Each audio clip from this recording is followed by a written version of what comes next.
वंदे मातरम का नारा लगाकर लोग जेल गए।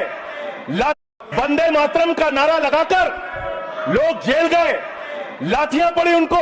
आरएसएस के 4 लोगों का नाम बताओ जो वंदे मातरम नारा लगा के जेल गए, उनका नाम बताओ आप।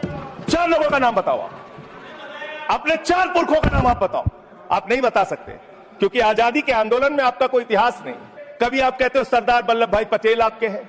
अरे भैया, सरदार वल्लभ भाई पटेल ने आरएसएस के ऊपर बैन लगाया था, यह रिकॉर्डेड हिस्ट्री है। और जब 18 महीने जेल में रखा गया आरएसएस के लोगों को राष्ट्रपिता महात्मा गांधी की हत्या के अपराध में, जब उनको छोड़ा गया, बैन हटाया गया, तो उसमें शर्त लगाई कि आप राष्ट्रीय ध्वज को मानेंगे, यानी कि आप तिरंगे झंडे को भी नहीं मानते थे। आपने 52 साल तक हिंदुस्तान का तिरंगा झंडा आरएसएस के मुख्यालय पे नहीं फहराया सर, नहीं फहराया।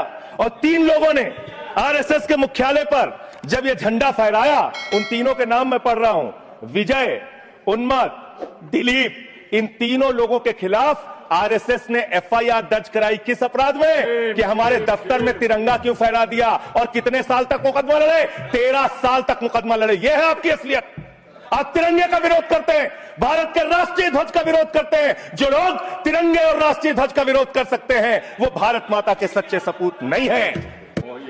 आप भारत के राष्ट्रगान का विरोध कर रहे हैं।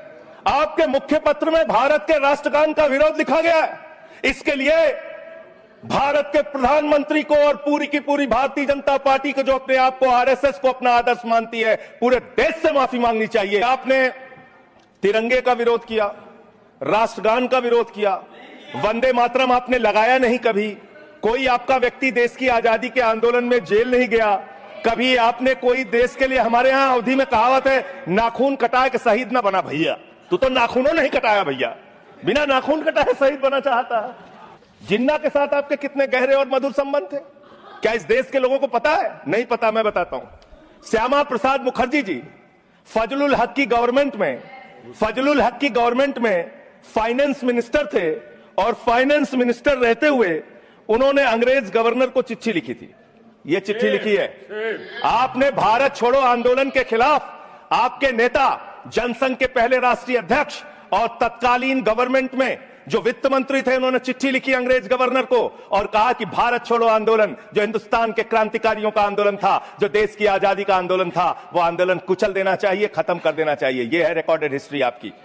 जिन्ना और आपके रिश्ते क्या थे? कितने मधुर रिश्ते थे। एक राज्य में सरकार नहीं बनाई माननीय उन्होंने।